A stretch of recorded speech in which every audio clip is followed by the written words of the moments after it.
Our guest today is Dr. Jerry Gray, a seasoned endodontist, practice owner, and newly certified professional coach. With more than 3 decades of clinical experience and a personal journey of profound transformation, Dr. Gray shares his defining moment that changed how he leads, serves, and lives. From burnout and isolation to leadership and legacy, Jerry walks us through the process of reinvention, not just for himself, but for his family, his team, and the next generation, including his son, who is set to join him in his practice. If you're a leader who knows there's more to success than income statements, this conversation is for you. In this episode, we explore the blueprint weekend that sparked a turning point in Jerry's career, how investing in coaching led to leadership breakthroughs, redefining the practice as a platform for team development, preparing for succession with his son and mentoring others, why legacy is about values, not just about wealth, the advice every young professional needs to hear. This is a masterclass in humility, transformation, and long-term thinking for anyone ready to grow beyond wealth in their current profession. Please welcome Dr. Jerry Gray. Let's just go back in time. How did you start to transport you and Carrie's vision about who you want to be? This encompasses your family and the practice and how you started to model it out. What transpired that induced you to take next steps, and what were those steps look like? Yeah, there's many different ways to go, but we got married young, 20 years old, had 3 kids by the time we were done with dental school, and got on that path, did endo training right after dental school, and then just did the practice. And I thought that was the answer. You know, you hop on that hamster wheel and you do the thing. And when the last kid was graduating from high school, oh gosh, about 11 years ago right now, 2014, I knew that I needed to delve into something else. You know, the practice was rolling, it was great practice, but I needed something else. So I started looking at more education. Yeah, I didn't really understand the dental business, even though I had one. So I looked into an MBA program. I started the MBA program, and it was an online deal. And started that MBA program, got into it about, a week or a month. I mean, it wasn't very long, and I realized that this was not really what I needed, and quit that. And because I was in a class, one of my first classes was international business, and I was in with people that were actually like in international business, like vice presidents of Southeast Asia for Nintendo or something like that. And you know, it just wasn't. I couldn't see that fulfilling what I needed to have in my dental practice in my life. So then I started searching around and found an endodontic coaching system that I inquired about and then signed up with.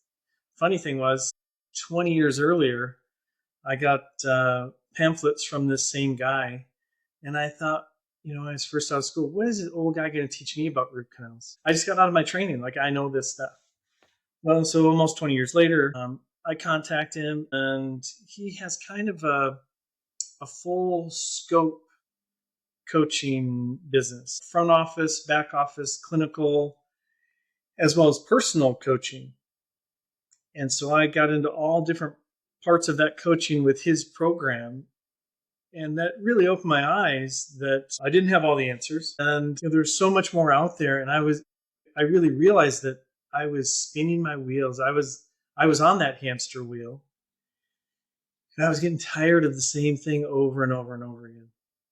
So one of the main things in his program is, okay, increase production. How are you going to do that to make the money, to then do other things with it? And, you know, that allowed me to, you know, afford the time and the cash expenditures to do his other coaching programs, including personal coaching, which I needed. My daughter let me know on 4th of July that summer that, you know, Dad, you could use some help. And that kind of broke me out of my shell, that I was very isolated. Well, I was going to say, what was she noticing? I would have a temper. I mean, it's 4th of July and I'm yelling and screaming at her or something, over nothing. I mean, this is, these huge blowups are usually over these little tiny things. Can't even remember what it is. But she told me in the summer of 2017, she said, Dad, if you keep acting like this, I'm not showing up anymore. And I'm like, oh, okay. That was kind of my slap in the face that says, hey, I was kind of on this trajectory, but that really brought it about that, hey, I have some work to do for the people that I love. I don't want to alienate them. I don't want to alienate myself. Have this, what looks like from the outside storybook type life for some people. And I'm in the middle of it and not seeing the fruit and the happiness and the contentment that I really wanted to have. So started the coaching thing, started realizing that there's a different me that could come out. And so I just started working on myself, working on my practice, working on the leadership that I had in the practice or have in the practice. And then it's really transformed into my looking at my practice as, it's an income source for myself and others.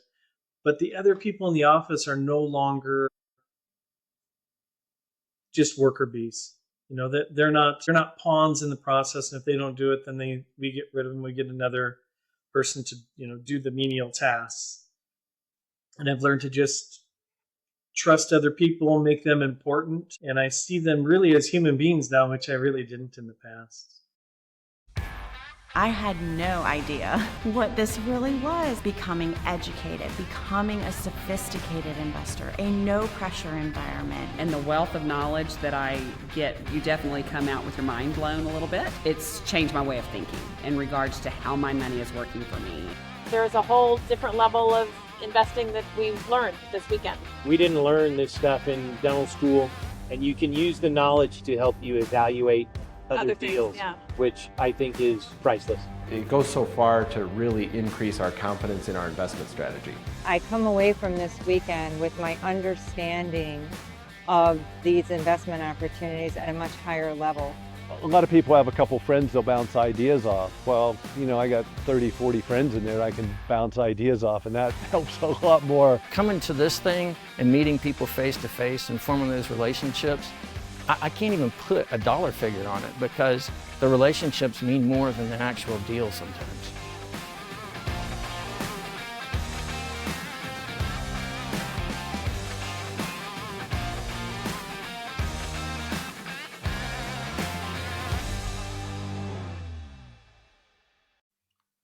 Well, I don't think you're alone at all in that, Jerry. And I think the blessing that you had, and I call my moment of truth or wake up call, also similar, just different situation, but where I felt the same thing. I'm working hard. I'm providing quote financial security so my family can be good and we can have whatever lifestyle we desire.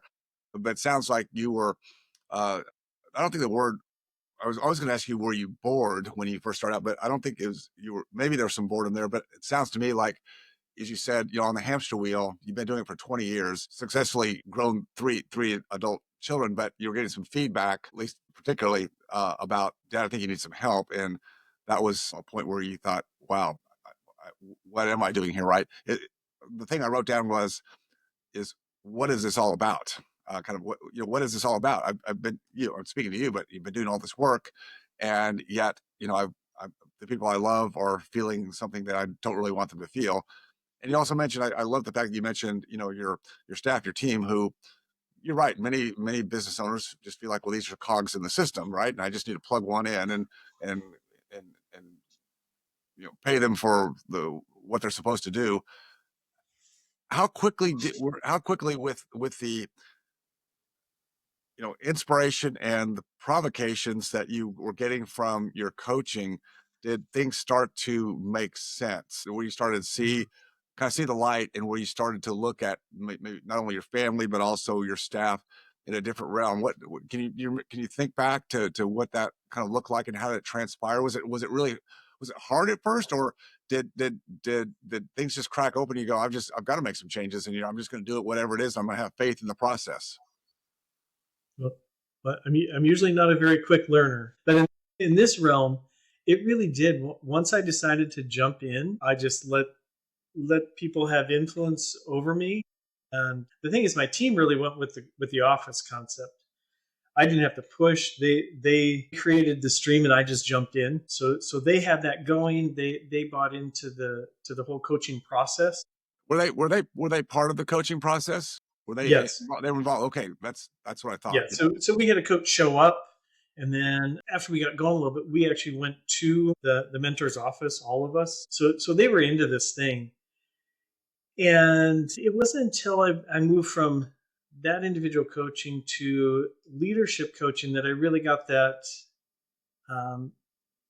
that input that says, yeah, let's not just have this transactional relationship with the team members, but more of this transformational type of relationship with them. So it's not just, the money, time for dollars, that they can feel like they're part of it. You still have to pay them for the time and their expertise, but give up some of that, that we don't want to give up. We want to have our hands on and grip the wheel. And I was just listening to one of your videos over the weekend. It was from a while ago, but let them do stuff. Let them do those tasks that you think only you can do. And if they can do them 80% as well as you can, then that's fine. And start to take the hands off the wheel.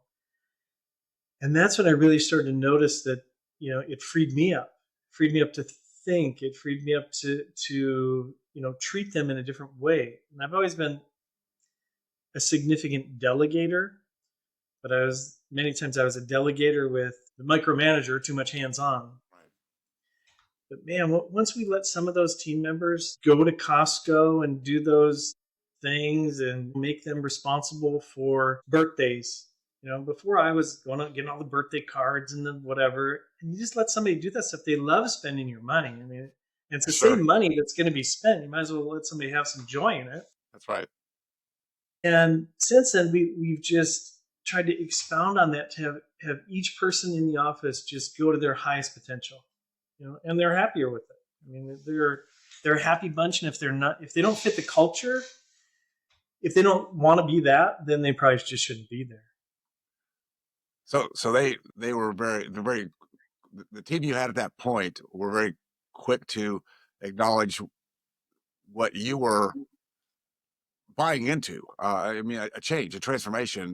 They respected you enough at that point to see that you were all in, and so therefore they became all in. And let's give credit where credit's due. This is Ace Garrick, right?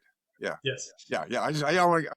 Ace, as you said, been around a long time and has a great reputation. So but your team's involved, and they're seeing transformation in you, in your desire to change. And so did you have during this time where the team was getting on board? Did you have any team members that left because they didn't want to be on board, or did most of them stick with this process and buy in also? Most have stuck with. I mean, we had an expansion at the time, so we hired people. There's been one or two over the time frame that have not worked out because they have to fit that culture. If you want to be that transactional person, just show up and do your thing and walk out the door and not really buy in, then you're not going to fit in so well. And I had an associate like that. I worked with her for years and just tried to get her to get to that point to see those other people in the office as valuable, and it didn't work out. Yeah. So I've just figured out that that's the key in my office now is not the production per day, but it's really what kind of environment can we have and what kind of culture we can create, and then the money shows up. Right. Has this freed you to, as you said, your office, the office becomes an income stream, but it's an income stream that you don't have to stress over like maybe you did in earlier years. You've got a team that has ownership. They're participating, they're engaged in outcomes. You've taken your fingers off the controls in the appropriate way so that they can run things. So that takes stress off you, empowers them, excites them. What would keep you from keeping a run rate like you have right now for some period of time? Because a lot of people, when they get to that burnout, stressed out point, it's just like, how quickly can I get out of here, right, and be done with it all? Has this rejuvenated you, renewed your spirit? I'm kind of looking at like what's next for you over the next number of years, and And also now that you've learned and gained so much introspection yourself, how are you taking that and not only providing inputs for your team with your leadership skills, but also where else is this impacting you and other people that you care about? Sure. Well, I've run into a little hiccup with my associate. We came to loggerheads, and since the culture wasn't being appreciated that we had, we've parted ways. So I'm actually working more these days. So, I do the least amount that I have to. I mean, I do what it takes an endodontist to do, and I do nothing else in the office besides lead the office. But yeah, I'm looking forward to my next associate, which will be my son. He'll be showing up in 13 months. Not that I have a countdown going, but he'll be showing up. I'll take the foot off the gas a bit, let him, ride that out. But we've already had significant conversations about what the culture is and what it is in our office, and if he has to match that, he doesn't get to have his own thing. So that's in transition in the next year plus. Recently, actually just last Thursday, I completed a 1-year certified professional coaching program myself, because I've just seen the benefits that I've gotten from coaching. I've had, I don't know how many coaches, 6, 7, 8 coaches over the years, sometimes 3 or 4 at a time to deal with different parts of life. Right. And I've just seen the benefits of that. I don't know what that looks like, but I know that a lot of our dental colleagues could benefit from just some help. You're not alone. You don't have to be alone. And there's help out there. And if you're willing to be somewhat vulnerable, and then you got to do the work. Right. It doesn't just happen. That coach or consultant just doesn't jump in and fix all your problems. You have to do that work daily, but you can have a better life. I have a better life now than I did 7 or 8 years ago. And I'm looking forward to having a better life in another few years and just change what I do. Clinical dentistry for me will curtail somewhat. I still want to keep my fingers wet at a certain level, but then move into more of that leadership role, maybe a coaching role with some impact. So I no doubt you're looking forward to having that leadership and mentorship role with your son, because you can full time for him in being that mentor that you've become over the last number of years. And being coachable is a big part of it. You've said that. And if someone's not coachable, I'm not speaking about your son, I'm just saying in general, people aren't coachable, then they're not ready for a transformation. Question to you is, and I agree with you. I've had multiple coaches and mentors in my life, and again, many times it's been multiple at any given time. Didn't start out that way in my life. It took a while before I understood. There's a few things I didn't know. Amazingly, how do you choose today a coach as you've climbed this kind of climbing a mountain where you're appreciating coaching and mentorship? How have you decided to choose? Is it just you're gaining more introspection into yourself, and you're seeing different areas where you want to make improvements, and then is there just a knowledge base, or you ask a current coach, who do you know, or what happens there to choose who you think might be an appropriate coach? Because there has to be a fit. There has to be a fit, right? Yeah, that's a great question. Most of my professional coaches have come through referrals that Ace knew this person. I actually had him speak at a meeting that I was at, and so then it just kind of went from that to the next, and then they got me involved with some other people. So it just kind of goes through this, like you said before, your net worth is your network, right? Yeah. Your network is your net worth. Yeah. So it's just, then you get to know people, which I never wanted to do. My first 20 years in practice, I was this island, and I didn't want to talk to anybody. I never really got involved in the dental society thing. My kids were so small when I got out of school, that right when I got out of school and did the practice thing, I made myself an island. Although the first couple endo meetings I went to locally, that they weren't very congenial to the new guy on the block. So then I just kind of shut off, and then I have never done very much of that. That's where Freedom Founders has been fantastic, even better than the other organizations that I've been in. There's more camaraderie in this group that you've fostered than anywhere I've seen. And more vulnerability and people being real. It's really a testament to what you've created. Well, I appreciate that, Jerry, and that's who but again, I had to learn the same thing. I had to learn how to be open and vulnerable and not act like strength is only shown through thinking you know it all. It's a process we have to go through. I think most of us have to transition to that. From being a John Wayne, independent, I could do it all. I should be able to do it all. To maybe I don't know everything, and it's been a big part of my life, but it certainly has been for yours as well.